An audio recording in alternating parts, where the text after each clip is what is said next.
50കാരനെ പ്രണയിച്ച 18കാരി. രചന അഹാനിക. നഗരത്തിന്റെ ബഹളങ്ങളിൽ നിന്ന് കിലോമീറ്ററുകൾ അകലെ പശ്ചിമഘട്ടത്തിന്റെ ഒരു ചെരിവിൽ തലയുയർത്തി നിൽക്കുന്ന മാൻഷൻ ഡീവില്ല. അതാണ് വിശ്വനാഥന്റെ ലോകം. 50ആം വയസ്സിലും ജിമ്മിൽ ചിട്ടപ്പെടുത്തിയ ശരീരം, നരച്ചു തുടങ്ങിയ താടിയിലും മുടിയിലും തെളിയുന്ന ഒരു പ്രത്യേക പ്രൗഢി. കേരളത്തിലെ ഏറ്റവും വലിയ കയറ്റുമതി ബിസിനസ്സുകളിൽ ഒന്നിന്റെ അധിപൻ. പക്ഷെ ആ കൂറ്റൻ ബംഗ്ലാവിനുള്ളിൽ അയാൾ ഏകനായിരുന്നു. മാളവികക്ക് 18 തികഞ്ഞതേയുള്ളൂ. പൂമ്പാറ്റയെ പോലെ പാറി നടക്കുന്ന പ്രായം. അവളുടെ അച്ഛൻ ജയദേവൻ വിശ്വനാഥന്റെ പഴയ സുഹൃത്താണ്. ബിസിനസ്സിൽ തകർച്ച നേരിട്ട ജയദേവനെ സഹായിക്കാൻ വിശ്വനാഥൻ എന്നും കൂടെ ഉണ്ടായിരുന്നു.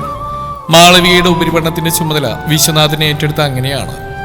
ജൂൺ മാസത്തിലെ ഒരു ശനിയാഴ്ച മഴ തിമിർത്ത് പെയ്യുന്നു. വിശ്വനാഥന്റെ ആഡംബരക്കാറ് മാളവികയുടെ വീടിനുമ്പിൽ വന്നു നിന്നു. അവൾക്ക് ഇക്കണോമിക്സും ബിസിനസ് സ്റ്റഡീസും പഠിപ്പിച്ചു കൊടുക്കാൻ അദ്ദേഹം സമ്മതിച്ചിരുന്നു. അത് കേവലം ഒരു ട്യൂഷൻ ആയിരുന്നില്ല, മറിച്ച് ഒരു ഗുരു ശിഷ്യ ബന്ധത്തിന്റെ തുടക്കമായിരുന്നു. വരും മാളവിക, ഇന്ന് നമുക്ക് എന്റെ വീട്ടിലെ ലൈബ്രറിയിൽ ഇരിക്കാം. അവിടെ ആകുമ്പോൾ നിനക്ക് വേണ്ട എല്ലാ റെഫറൻസ് പുസ്തകങ്ങളും ലഭിക്കും. വിശ്വനാഥൻ തന്റെ ശാന്തമായ ശബ്ദത്തിൽ പറഞ്ഞു. അവൾ അദ്ദേഹത്തിന് വശ്യമായ പുഞ്ചിരിയിലേക്ക് നോക്കി നിന്ന് പോയി. അവളുടെ സമപ്രായക്കാരായ ആൺകുട്ടികൾ കാണാത്തൊരു ഗാംഭീര്യം അദ്ദേഹത്തിനുണ്ട്. കാറിനുള്ളിൽ ലെതർ സീറ്റുകളുടെ മണം, നേരത്തെ AC-യുടെ തണുപ്പ്, മൃദുവായ പശ്ചാത്തല സംഗീതം എല്ലാം അവൾക്ക് പുതിയതായിരുന്നു. ബംഗ്ലാവിലെ ലൈബ്രറി മുറി ഒരത്ഭുതമായിരുന്നു. തേക്ക് തടിയിൽ തീർത്ത ഭീമാകാരനായ അലമാരകൾ നിറയെ പുസ്തകങ്ങൾ. മുറിയുടെ നടുവിൽ വലിയൊരു ഗ്ലാസ് ടേബിൾ. ഇരിക്കൂ. അദ്ദേഹം തുകൽ പൊതിഞ്ഞ കസേര ചൂണ്ടിക്കാട്ടി പഠനം തുടങ്ങി. വിശ്വനാഥൻ വിഷയം അവതരിപ്പിക്കുന്ന അതിമനോഹരമായിട്ടാണ്. ഗ്രാഫുകളും കണക്കുകളും അദ്ദേഹം വിവരിക്കുമ്പോൾ മാളവിക അദ്ദേഹത്തിന്റെ വിരലുകളിലേക്ക് നോക്കിയിരുന്നു. വില കൂടിയ റോളക്സ് വാച്ച് അദ്ദേഹത്തിന്റെ കൈത്തണ്ടിൽ തിളങ്ങുന്നു. മാളവിക, നീ ശ്രദ്ധിക്കുന്നുണ്ടോ? അദ്ദേഹം ഗൗരവത്തിൽ ചോദിച്ചു. അവൾ ഞെട്ടിപ്പോയി. അത് മാഷേ, ഞാനിങ്ങനെ ചിന്തിക്കുകയായിരുന്നു. എന്തിനെ കുറിച്ച്? നിങ്ങൾ എത്രമാത്രം വ്യത്യസ്തനാണെന്ന്. ഈ പണവും പ്രതാപമൊക്കെ ഉണ്ടായിട്ടും നിങ്ങൾ എന്തിനാണ് എനിക്ക് വേണ്ടി സമയം കളയുന്നത്? വിശ്വനാഥൻ പുസ്തകം അടച്ചു വെച്ചു. കണ്ണട മാറ്റി അദ്ദേഹം അവളെ നേരിട്ട് നോക്കി. ആ നോട്ടത്തിൽ ഒരു തരം കാന്തികത ഉണ്ടായിരുന്നു. പണം നമുക്ക് സൗകര്യങ്ങൾ തരും മാളവിക, പക്ഷേ അത് സംതൃപ്തി തരില്ല. നിനക്ക് പറഞ്ഞിരുമ്പോ ഞാൻ എൻ്റെ കോളേജ് കാലം ഓർക്കുക. അതാ എൻ്റെ ലാഭം. ആഴ്ചകൾ കടന്നുപോയി. ഓരോ ശനിയാഴ്ചയും ഞായറാഴ്ചയും മാളവിക കാത്തിരുന്നു. പഠനത്തിനിടയിൽ അവർ ചായ കുടിക്കാനായി ബാൽക്കണിയിലേക്ക് ഇറങ്ങും. അവിടെ താഴെ വിരിഞ്ഞു നിൽക്കുന്ന വിദേശ പൂക്കളും നീന്തൽക്കുളവും നോക്കി അവർ സംസാരിക്കും. അന്നൊരു ദിവസം വിശ്വനാഥൻ അവൾക്കായി ഒരു ചെറിയ സമ്മാനം കൊണ്ടുവന്നു. ഒരു സ്വർണ്ണപ്പെട്ടി. അതിനുള്ളിൽ മനോഹരമായ ഒരു പേനയായിരുന്നു, മൗണ്ട് ബ്ലാക്ക്. ഇതെന്തിനാ മാഷേ? ഇതൊത്തിരി വിലയുള്ളതല്ലേ? അവൾ അത്ഭുതത്തോടെ ചോദിച്ചു. നിന്റെ ഭാവി എഴുതാൻ ഏറ്റവും മികച്ച തന്നെ വേണം. വിലയല്ല, അതിൻ്റെ മൂല്യമാണ് പ്രധാനം. അദ്ദേഹം അവളുടെ കൈപിടിച്ച് ആ പേന നൽകി. ആ സ്പർശനത്തിൽ മാളവിയുടെ ഉള്ളിൽ ഒരു മിന്നൽ പിണർ പാഞ്ഞുപോയി. തന്റെ അച്ഛന്റെ പ്രായമുള്ള ഒരാളോട് തോന്നേണ്ട ബഹുമാനത്തിന് മുകളിൽ മറ്റെന്തോന്ന് അവളിൽ മുളവിട്ടുന്നു. ഒരു വൈകുന്നേരം ക്ലാസ് കഴിഞ്ഞ് മടങ്ങാൻ നേരം മഴ ശക്തമായി. റോഡുകളെല്ലാം വെള്ളത്തിലായി. മാളവികന്ന് ആ ബംഗ്ലാവിൽ നിൽക്കേണ്ടി വന്നു. പേടിക്കണ്ട, താഴത്തെ ഗസ്റ്റ് റൂമിൽ നിനക്ക് നിൽക്കാം. നിന്റെ വീട്ടിൽ ഞാൻ വിളിച്ചു പറഞ്ഞോളാം. വിശ്വനാഥൻ ഉറപ്പ് നൽകി. അന്ന് രാത്രി അവർ ഒരുമിച്ച് ഡിന്നർ കഴിച്ചു. വലിയൊരു ഡൈനിങ് ടേബിളിന്റെ ഇരുവശത്ത് അവരിരുന്നു. മുന്തിയിനം ക്രിസ്റ്റൽ പാത്രങ്ങൾ വെളിച്ചത്തിൽ മിന്നി. ഭക്ഷണത്തിന് ശേഷം വിശ്വനാഥൻ തന്റെ വിരലുകൾ കൊണ്ട് ഒരു പഴയ ഗ്രാമഫോൺ റെക്കോർഡ് പ്രവർത്തിപ്പിച്ചു. മെല്ലെ ഒരു സംഗീതം മുറിയിൽ നിറഞ്ഞു. മാഷേ, നിങ്ങൾക്ക് എന്തെങ്കിലും തോന്നിയിട്ടുണ്ടോ ജീവിതം ഇങ്ങനെ ഒറ്റയ്ക്ക് പോയാൽ മതിയെന്ന്? മാളവിക ധൈര്യം സംഭരിച്ച് ചോദിച്ചു. വിശ്വനാഥൻ തന്റെ വൈൻ ഗ്ലാസ് ടേബിളിൽ വെച്ചു. ഒറ്റക്കായിരിക്കുക എന്നതൊരു ശീലമാണ് മാളവിക. പക്ഷെ നീ വന്നതിന് ശേഷം ആ ശീലം തെറ്റുന്നുണ്ടോ എന്ന് എനിക്ക് സംശയമുണ്ട്. അവൾ എഴുന്നേറ്റ് അദ്ദേഹത്തിന്റെ അടുത്തേക്ക് ചെന്നു. അവളുടെ 18ന്റെ തുടിപ്പും അദ്ദേഹത്തിന്റെ 50ന്റെ പക്വതയും തമ്മിൽ വെറും ഒരടി ദൂരം മാത്രം. എനിക്ക് നിങ്ങളെ ഇഷ്ടമാണ് മാഷേ, അത് വെറും ഒരു ബഹുമാനമല്ല, ആൾ വിറക്കുന്ന ശബ്ദത്തിൽ പറഞ്ഞു. വിശ്വനാഥനൊന്നും പറഞ്ഞില്ല. അദ്ദേഹം അവളുടെ മുഖത്തേക്ക് നോക്കി. ആ കണ്ണുകളിൽ പ്രണയവും അതിലേറെ ആശങ്കയും ഉണ്ടായിരുന്നു. മാളവിക, നിനക്ക് പ്രായത്തിന്റെ അപക്വതയാവാം. ഞാൻ നിനക്ക് ചേരുന്നവനല്ല. പ്രായം ഒരു സംഖ്യയല്ലേ? എന്റെ മനസ്സിനെ മനസ്സിലാക്കാൻ മറ്റാർക്കും കഴിയില്ല. അവൾ അദ്ദേഹത്തിന്റെ കൈവളയിൽ തന്റെ മുഖം ചേർത്തു. വിശ്വനാഥന്റെ കടുത്ത വിരലുകൾ അവളുടെ മൃദുവായ കവിളിൽ തൊട്ടു. ആ സ്പർശനം ഒരു വാഗ്ദാനമായിരുന്നു. അടുത്ത ദിവസം മുതൽ അവരുടെ ബന്ധത്തിന്റെ രീതി മാറി. അദ്ദേഹം അവൾക്ക് കേവലം മാഷ് മാത്രമായിരുന്നില്ല. വിശ്വനാഥൻ അവൾ തന്റെ ആഡംബര ലോകത്തിന്റെ ഓരോ കോണും പരിചയപ്പെടുത്തി.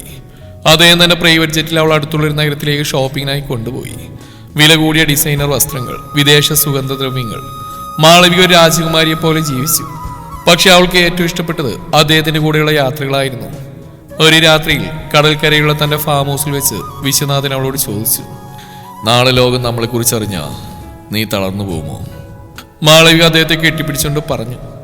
നിങ്ങളുടെ ഈ തോളുണ്ടെങ്കിൽ എനിക്ക് ഈ ലോകത്തെ ഭയമില്ല. ആഡംബരത്തിന്റെ സ്വർണ്ണക്കൂടിനുള്ളിൽ മാളവിക ഒരു പുതിയ മനുഷ്യനായി മാറുകയായിരുന്നു.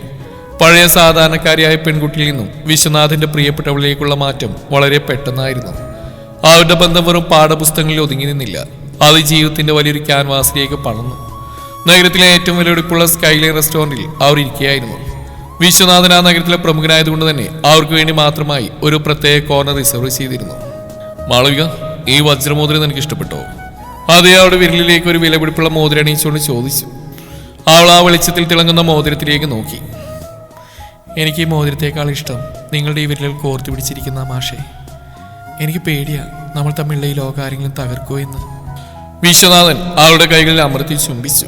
എന്റെ സാമ്രാജ്യത്തിൽ നീ സുരക്ഷിതയാണ്. നിനക്ക് വേണ്ടി ഞാൻ പണിത ഈ സ്വർണ്ണമതിലുകൾ ആർക്കും തകർക്കാൻ കഴിയില്ല. അന്ന് രാത്രി അദ്ദേഹം അവളെ തന്റെ സ്വകാര്യ തിയേറ്ററിൽ കൊണ്ടുപോയി. അവിടെ അവർ തനിച്ചിരുന്ന് പഴയൊരു പ്രണയ ചിത്രം കണ്ടു.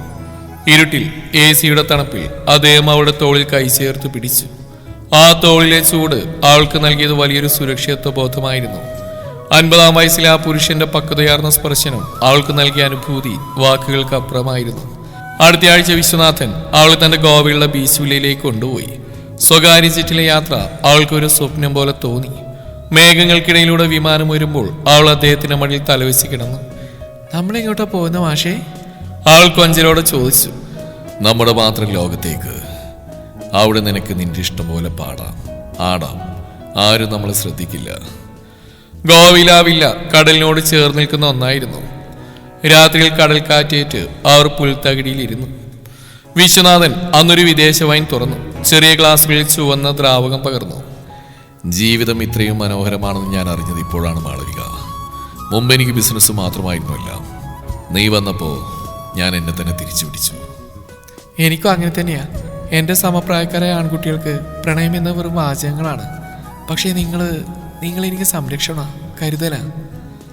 അവരാ രാത്രി നിലാവിനെ സാക്ഷിയാക്കി അറേബ്യൻ കടലിന്റെ തിരമാലകൾ നോക്കി നിന്നു. അദ്ദേഹം അവളെ പിന്നിൽ നിന്ന് പൊതിഞ്ഞു പിടിച്ചു. ആ കാറ്റിൽ അവളുടെ മുടിയഴകൾ അദ്ദേഹത്തിന്റെ മുഖത്ത് തലോടി. പ്രായത്തിന്റെ വ്യത്യാസം അവിടെ മഞ്ഞുകെട്ട പോലെ ഉരുകിത്തീർന്നു.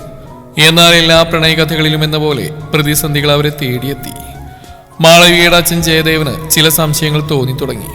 വിശ്വനാഥന്റെ അമിതമായ കരുതലും മാളവികയുടെ മാറ്റങ്ങളും അദ്ദേഹത്തെ ചിന്തിപ്പിച്ചു. ഒരു ദിവസം വിശ്വനാഥന്റെ ഓഫീസിൽ വെച്ച് ജയദേവൻ അദ്ദേഹത്തെ നേരിട്ട് കണ്ടു. വിശ്വനാഥ, നമ്മൾ പഴയ സുഹൃത്തുക്കളാണ്. എന്റെ മകളെ നീ പഠിപ്പിക്കുന്നതിൽ എനിക്ക് സന്തോഷമേ ഉള്ളൂ. പക്ഷെ ജനങ്ങൾ സംസാരിച്ചു തുടങ്ങിയിരിക്കുന്നു. അവള് നിന്റെ കൂടെ അനാവശ്യമായിട്ട് യാത്രകൾ ചെയ്യുന്നു എന്ന് കേൾക്കുന്നു. ഇത് ശരിയാണോ? വിശ്വനാഥൻ തന്റെ കസേരയിൽ ചാരിയിരുന്നു. അദ്ദേഹം ശാന്തനായിരുന്നു. ജയദേവൻ, മാളവിക എന്റെ വെറും ഒരു വിദ്യാർത്ഥിനിയല്ല. അവളെ എൻ്റെ ജീവിതത്തിന്റെ ഭാഗമാണ്. അവൾക്ക് 18 വയസ്സായി. സ്വന്തമായി തീരുമാനങ്ങൾ എടുക്കാം. ജയദേവൻ സ്തബ്ധനായി പോയി. നീ എന്ത് ഭ്രാന്തായി പറയുന്നത്? നിനക്ക് എന്റെ പ്രായമല്ലേ? അവൾ നിന്റെ മകളുടെ പ്രായമല്ലേ ഉള്ളൂ. പ്രായം എന്നത് ശരീരത്തിനല്ലേ ജയദേവൻ, മനസ്സിനല്ല. ഞാൻ അവളെ സ്നേഹിക്കുന്നു. അവൾക്ക് വേണ്ട എല്ലാ ആഡംബരങ്ങളും സന്തോഷവും നൽകാൻ എനിക്ക് കഴിയും. വിശ്വനാഥന്റെ ശബ്ദത്തിൽ അധികാരത്തിന്റെ ധ്വനിയുണ്ടായിരുന്നു. വീട്ടിൽ തിരിച്ചെത്തിയ മാളവികയെ അച്ഛൻ തടഞ്ഞു വെച്ചു. വിശ്വനാഥനുമായുള്ള ബന്ധം അവസാനിപ്പിക്കണമെന്ന് അദ്ദേഹം ആവശ്യപ്പെട്ടു. അച്ഛാ, പണമല്ല എനിക്ക് പ്രധാനം. അദ്ദേഹത്തിന്റെ കൂടെ ഇരിക്കുമ്പോൾ എനിക്ക് കിട്ടുന്നൊരു സമാധാനമുണ്ട്. അതെനിക്ക് മറ്റൊരിടത്തും കിട്ടില്ല. അദ്ദേഹം ഒരു കുട്ടിയെന്ന പോലെ സ്നേഹിക്കുന്നു, ഒരു രാജ്ഞിയെ പോലെ കരുതിയിരിക്കുന്നു. ഞാൻ അദ്ദേഹത്തോടൊപ്പം പോകാനാണ് തീരുമാനിച്ചിരിക്കുന്നത്. മാളവിക ഉറച്ച ശബ്ദത്തിൽ പറഞ്ഞു. അന്ന് രാത്രി അവൾ തന്റെ ബാഗ് പാക്ക് ചെയ്തു. വിശ്വനാഥന്റെ കാറ് വീണ് പുറത്ത് കാത്തിരിപ്പുണ്ടായിരുന്നു. അവൾ ആ പടിയിറങ്ങി. അച്ഛന്റെ ശാപവാക്കളേക്കാൾ അവൾക്ക് വലുത് വിശ്വനാഥന്റെ പ്രണയമായിരുന്നു. വിശ്വനാഥന്റെ വലിയ ബംഗ്ലാവിലേക്ക് അവൾ തിരിച്ചെത്തി. പക്ഷേ ഇത്തവണ ഒരു അതിഥിയായിട്ടല്ല, ആ വീടിന്റെ ഐശ്വര്യമായി. അതേ അവളെ സ്വീകരിച്ചത് റോസാപ്പൂക്കൾ വിരിച്ച ഒരു പാതയിലൂടെയാണ്. ഇനി നീ ആരെയും പേടിക്കേണ്ട. ഈ സാമ്രാജ്യം അത് നിന്റേതാണ്. വിശ്വനാഥൻ അവളെ ചേർത്ത് പിടിച്ചുകൊണ്ട് പറഞ്ഞു. അവരവരുടെ ബെഡ്റൂമിലേക്ക് നടന്നു. അവിടെ ജനാലയിലൂടെ പുറത്തെ നഗരത്തിന്റെ വെളിച്ചം കാണാമായിരുന്നു. താഴെ പുഴയൊഴുകുന്നു. മാഷേ, നമ്മളിനി എന്തു ചെയ്യും? അവൾ ചോദിച്ചു. നമ്മൾ ലോകം ചുറ്റും. സ്വിറ്റ്സർലൻഡിലെ മഞ്ഞും പാരീസിലെ പ്രണയവും ലണ്ടനിലെ തിരക്കും എല്ലാം നിനക്ക് ഞാൻ കാണിച്ചു തരും. നമ്മൾ തമ്മിലുള്ള ഈ ബന്ധത്തെ ലോകം എന്ത് പേരിട്ട് വിളിച്ചാലും നമുക്കറിയാം ഇത് സത്യമാണെന്ന്. അതേ അവളെ മെല്ലെ ചുംബിച്ചു. ആ ചുംബനത്തിൽ ഒരു പുരുഷന്റെ സംരക്ഷണവും ഒരു കാമുകന്റെ തീവ്രതയും ഉണ്ടായിരുന്നു. അവർ തമ്മിലുള്ള 32 വയസ്സിന്റെ അകലം ആ വലിയ മുറിയിലെ മങ്ങിയ വെളിച്ചത്തിൽ ഇല്ലാതായി. നാട്ടിലെ അപവാദ പ്രചരണങ്ങളിൽ നിന്നും അച്ഛന്റെ ശകാരങ്ങളിൽ നിന്നും അകന്ന് വിശ്വനാഥൻ മാളവികയും കൊണ്ട് തന്റെ സ്വകാര്യ ജെറ്റിൽ യൂറോപ്പിലേക്ക് പറന്നു. ആകാശത്തിന്റെ നീലിമയിൽ മേഘങ്ങൾക്കിടയിലൂടെ വിമാനമൊഴുകുമ്പോൾ മാളവിക വിശ്വനാഥന്റെ നെഞ്ചിൽ തലയാഴ്ച കിടന്നു. മാഷേ, നമ്മൾ ശരിക്കും പാരീസിലേക്കാണ് പോകുന്നേ? അവൾ വിശ്വസിക്കാനാവാതെ ചോദിച്ചു. വിശ്വനാഥൻ അവളുടെ നെറ്റിൽ തലോടി. അതേ മോളെ, നിനക്ക് ലോകത്തിലെ ഏറ്റവും മനോഹരമായ പ്രണയനഗരം കാണിച്ചിരുന്നു ഞാൻ വാക്കുന്നല്ലേ. അദ്ദേഹത്തിന്റെ വിരലുകൾ അവളുടെ മുടിയിഴകളിലൂടെ ഒഴുകി. വിമാനത്തിനുള്ളിലെ ആഡംബര മുറിയിൽ അവർക്കായി മുന്തിയനും ഷാമ്പയിനും ഫ്രഞ്ച് വിഭവങ്ങളും ഒരുക്കിയിരുന്നു. മാളവികക്ക് അതൊരു സ്വപ്നലോകമായിരുന്നു. ഒരു സാധാരണ ട്യൂഷൻ മാഷിൽ നിന്ന് തന്റെ ജീവിത പങ്കാളിയായി മാറിയ 50കാരൻ അവളൊരു കൊച്ചുകുഞ്ഞിനെ എന്ന പോലെ താലോലിച്ചു. പാരീസിലെ റിറ്റ്സ് ഹോട്ടലിലായിരുന്നു അവരുടെ താമസം. ജനാല തുറന്നാൽ ഐഫൽ ടവർ കയ്യെത്തും ദൂരത്ത് നിൽക്കുന്ന പോലെ തോന്നും. രാത്രിയിൽ ടവർ പ്രകാശപൂരിതമായപ്പോൾ വിശ്വനാഥൻ അവളെ ചേർത്തു പിടിച്ചു. നോക്കൂ മാളവിക, പ്രണയത്തിന് പ്രായമില്ലെന്ന് ഈ നഗരം നമ്മളോട് പറയുന്നു. ഇവിടെ ആരും നമ്മളെ നോക്കി വിരൽ ചൂണ്ടില്ല. അന്ന് രാത്രി അദ്ദേഹം അവൾക്കായി പാരീസിലെ ഏറ്റവും വലിയ ഫാഷൻ ഷോപ്പുകളിൽ നിന്ന് വസ്ത്രങ്ങൾ വാങ്ങി നൽകി. ചുവന്ന സിൽക്ക് ഗൗൺ അണിഞ്ഞ് വജ്ര കമ്മലുകൾ തിളങ്ങുന്ന മാളവികയെ കണ്ടപ്പോൾ വിശ്വനാഥന്റെ കണ്ണുകളിൽ ഒരു കൗമാരക്കാരന്റെ തിളക്കം വന്നു. ആ ഒരു സെയിൻ നദിയിലൂടെ ഒരു സ്വകാര്യ ബോട്ട് യാത്ര നടത്തി. തണുത്ത കാറ്റിൽ വിറച്ച മാളവികയെ അദ്ദേഹം തന്റെ വില കൂടിയ ഓവർകോട്ടിനുള്ളിൽ ഒളിപ്പിച്ചു. ആ ചൂടിൽ അവൾ തന്റെ സുരക്ഷിതത്വം കണ്ടെത്തി. മാഷേ, നിങ്ങൾക്ക് എന്നെ മടുക്കുവോ? എനിക്ക് നിങ്ങളെപ്പോലെ അറിവോ ലോകപരിചയമൊന്നും ഇല്ലല്ലോ. നിന്റെ ആ നിഷ്കളങ്കതയാണ് മാളവിക എനിക്ക് വേണ്ടത്. ലോകപരിചയം എനിക്കുണ്ട്, നിനക്ക് സ്നേഹിക്കാൻ അറിയാം. നമ്മൾ രണ്ടുപേരും ചേരുമ്പോഴാണ് ജീവിതം പൂർണ്ണമാവുന്നത്. അടുത്ത യാത്ര സ്വിറ്റ്സർലൻഡിലേക്കായിരുന്നു. ആൽപ്സ് പർവ്വതനിരകളുടെ മുകളിൽ മഞ്ഞു മൂടിയൊരു വില്ലയിൽ അവർ തങ്ങി. ചുറ്റും വെളുത്ത മഞ്ഞ് മാത്രം. വില്ലക്കുള്ളിൽ കത്തുന്ന തീക്കനലുകൾക്ക് മുമ്പിൽ അവരിരുന്നു. വിശ്വനാഥൻ അവൾക്കായി ചൂടുള്ള കാപ്പി തയ്യാറാക്കി. അദ്ദേഹം തന്റെ ജീവിതത്തിലെ കഷ്ടപ്പാടുകളെ കുറിച്ച് അവളോട് സംസാരിച്ചു. പണം സമ്പാദിക്കാനുള്ള ഓട്ടത്തിനിടയിൽ നഷ്ടപ്പെട്ടു പോയ തന്റെ യൗവനത്തെക്കുറിച്ച് പറയുമ്പോൾ അദ്ദേഹത്തിന്റെ ശബ്ദമിടറി. നീ വന്നപ്പോഴാണ് മാളവിക എന്റെ ഈ മരവിച്ച ഹൃദയത്തിൽ വീണ്ടും രക്തമോടി തുടങ്ങിയത്. അദ്ദേഹം അവളുടെ കൈവെള്ളയിൽ ചുംബിച്ചു. മാളവിക അദ്ദേഹത്തിന്റെ മടിയിലേക്ക് ചാഞ്ഞു. നിങ്ങളുടെ കൂടെയുള്ള ഓരോ നിമിഷവും എനിക്ക് ഓരോ ജന്മമാണ് മാഷേ. ഈ പണവും സൗകര്യങ്ങളും മാറ്റിവെച്ചാലും നിങ്ങളുടെ ഈ സ്നേഹം മാത്രം മതി എനിക്ക് ജീവിക്കാൻ. യാത്രകൾക്കിടയിലും നാട്ടിൽ നിന്നുള്ള വാർത്തകൾ അവരെ വേട്ടയാടി. ജയദേവൻ പോലീസിൽ പരാതി നൽകിയെന്നും വിശ്വനാഥനെതിരെ നിയമ നടപടികൾ ഉണ്ടാവുമെന്നും വാർത്തകൾ വന്നു. നമുക്ക് തിരിച്ചു പോകേണ്ടി വരും മാളവിക. എനിക്ക് നിന്നെ നിയമപരമായി തന്നെ എന്റെ കൂടെ നിർത്തണം. ഒളിച്ചോടിയവരെന്ന ചീത്തപ്പേര് എനിക്ക് വേണ്ട. വിശ്വനാഥൻ ഉറച്ച തീരുമാനമെടുത്തു. മാളവിക ഭയന്നു. അച്ഛനെ തടഞ്ഞു വെക്കില്ലേ? നമ്മൾ വേർപിരിക്കില്ലേ? വിശ്വനാഥൻ ആരെയും ഭയക്കുന്നവനല്ല. നിനക്ക് 18 കഴിഞ്ഞു. നീ നിന്റെ ഇഷ്ടപ്രകാരമാണ് വന്നെന്ന് കോടതിയിൽ പറഞ്ഞാൽ മതി. ബാക്കി ഞാൻ നോക്കിക്കോളാം. അദ്ദേഹം അവളുടെ കണ്ണുകളിലെ ഭയം തുടച്ചു മാറ്റി. അവർ കൊച്ചി വിമാനത്താവളത്തിൽ ഇറങ്ങുമ്പോൾ വലിയൊരു പോലീസ് സംഘവും മാധ്യമങ്ങളും അവിടെ ഉണ്ടായിരുന്നു. വിശ്വനാഥൻ മാളവിയുടെ കൈകളിൽ മുറുക്കി പിടിച്ചു. ക്യാമറകൾ മിന്നി മറഞ്ഞു. ജയദേവൻ അവിടെ ഉണ്ടായിരുന്നു. അദ്ദേഹം മാളവികയെ പിടിച്ചു വലിക്കാൻ നോക്കി. അച്ഛൻ നിർത്ത്, മാളവിക ഉച്ചത്തിൽ പറഞ്ഞു. ഞാൻ അദ്ദേഹത്തെ സ്നേഹിക്കുന്നു. അദ്ദേഹം എനിക്ക് നൽകുന്ന ബഹുമാനവും കരുതലും മറ്റിടത്ത് എനിക്ക് കിട്ടില്ല. ഞാൻ പ്രായപൂർത്തിയായവളാ. എന്റെ ജീവിതം ഞാൻ തീരുമാനിക്കും. വിശ്വനാഥൻ ശാന്തനായി നിന്നു. അദ്ദേഹത്തിന്റെ മുഖത്ത് ഒരു തരി പോലും ഭയമില്ലായിരുന്നു. ജയദേവൻ, നിന്റെ മകൾ എന്റെ കൂടെ സുരക്ഷിതയായിരിക്കും. അവളുടെ ഓരോ മുടിയിഴക്കും ഞാൻ കാവലുണ്ടാവും. അന്ന് രാത്രി അവർ നേരെ പോയത് സബ് രജിസ്ട്രാർ ഓഫീസിലേക്കായിരുന്നു. വിശ്വനാഥന്റെ സ്വാധീനം ഉപയോഗിച്ച് അവർ വിവാഹം രജിസ്റ്റർ ചെയ്തു. ആ നിമിഷം മുതൽ മാളവിക വിശ്വനാഥന്റെ നിയമപരമായ ഭാര്യയായി. ബംഗ്ലാവിലേക്ക് അവർ തിരികെ എത്തി. ഇത്തവണ അവൾ അതിഥിയല്ല, ആ വീടിന്റെ അധികാരിണിയാണ്. വിശ്വനാഥൻ അവളെ തന്റെ ബെഡ്റൂമിലേക്ക് എടുത്തുകൊണ്ടുപോയി. സ്വാഗതം മാളവിക വിശ്വനാഥൻ. അദ്ദേഹം പുഞ്ചിരിച്ചു. പുറത്ത് വീണ്ടും മഴ പെയ്യാൻ തുടങ്ങിയിരുന്നു. 50-ാം വയസ്സിലെ ആ പുരുഷന്റെ കരുത്തും 18-ാം വയസ്സിലെ ആ പെൺകുട്ടിയുടെ സമർപ്പണവും ഒന്നു ചേർന്നപ്പോൾ പ്രായത്തിന്റെ അതിർവരമ്പുകൾ മാഞ്ഞുപോയി. ലോകം എന്തു പറഞ്ഞാലും അവരുടെ പ്രണയം ആ സ്വർണ്ണക്കൂണിനുള്ളിൽ പൂത്തുലഞ്ഞു. വിവാഹത്തിന് ശേഷമുള്ള മാസങ്ങൾ ഒരു മധുര സ്വപ്നം പോലെ കടന്നുപോയി. നഗരത്തിലെ സംസാര വിഷയമായിരുന്ന ആ പ്രണയം പതിയെ എല്ലാവരും അംഗീകരിച്ചു തുടങ്ങി. വിശ്വനാഥന്റെ പ്രൗഢമായ സാമ്രാജ്യത്തിലെ ഏകറാണിയായി മാളവിക വാണു. എങ്കിലും ആഡംബരങ്ങൾക്കിടയിലും വിശ്വനാഥൻ അവരുടെ പഠനകാര്യത്തിൽ വിട്ടുവീഴ്ച ചെയ്തില്ല.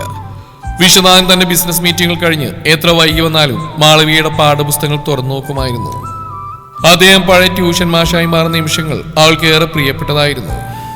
മാളവിക, MBA പഠിക്കാൻ നിനക്ക് ലണ്ടനിൽ പോണോ അതോ ഇവിടെ തുടരണോ? ഒരു രാത്രി ലൈബ്രറിയിൽ ഇരിക്കുമ്പോൾ അദ്ദേഹം ചോദിച്ചു. ആൾ അദ്ദേഹത്തിന്റെ തോളിൽ ചാഞ്ഞുകൊണ്ട് പറഞ്ഞു, നിങ്ങളെ വിട്ട് ഞാൻ എങ്ങോട്ടുമില്ല. നിങ്ങളുടെ ഈ തണലിരുന്ന് പഠിക്കാനാ എനിക്കിഷ്ടം. അദ്ദേഹം അവളെ നെറ്റിയിൽ ചുംബിച്ചു. എൻ്റെ കാലശേഷം നീ വേണം ഈ ബിസിനസ് സാമ്രാജ്യം നയിക്കാൻ. അതിന് നിനക്ക് നല്ല അറിവ് വേണം. എൻ്റെ സമ്പത്തല്ല, എൻ്റെ അറിവാണ് നിനക്കുള്ള ഏറ്റവും വലിയ വിൽപത്രം. മാളവിയുടെ അച്ഛൻ ജയദേവൻ കുറച്ചു കാലം മൗനത്തിലായിരുന്നു. എന്നാൽ വിശ്വനാഥൻ മാളവിയെ എത്രമാത്രം ബഹുമാനത്തോടെയും സ്നേഹത്തോടെയുമാണ് നോക്കുന്നതെന്ന് നേരിൽ കണ്ടപ്പോൾ അദ്ദേഹത്തിന്റെ ഉള്ളിലെ കടുപ്പം അലിഞ്ഞു. വിശ്വനാഥന്റെ 51ാം ജന്മദിനത്തിൽ ജയദേവൻ ആ ബംഗ്ലാവിലേക്ക് കടന്നു വന്നു. അദ്ദേഹം വിശ്വനാഥന്റെ കൈകൾ പിടിച്ചു. വിശ്വനാഥ, പ്രായത്തിന്റെ പേരിൽ നിന്നെ എതിർത്തപ്പോ ഞാൻ നിന്റെ സ്നേഹത്തെ കണ്ടില്ല. എന്റെ മകൾ ഇന്ന് അതീവ സന്തോഷവതിയാ. അതിന് ഞാൻ നിന്നോട് കടപ്പെട്ടിരിക്കുന്നു. ആ നിമിഷം മാളവികയുടെ കണ്ണുകൾ നിറഞ്ഞു. വിശ്വനാഥൻ തന്റെ മാന്യതയോടെ ജയദേവനെ കെട്ടിപ്പിടിച്ചു. കുടുംബത്തിന്റെ ആ വിടവ് അന്ന് നികത്തപ്പെട്ടു. വിശ്വനാഥൻ അവളെ കേവലം ഒരു വീട്ടമ്മയായി ഒതുക്കിയില്ല. തന്റെ ബിസിനസ്സിലെ പുതിയ പ്രൊജക്ടുകളുടെ ലോഞ്ചിങ്ങിന് അദ്ദേഹം അവളെയും കൂട്ടി.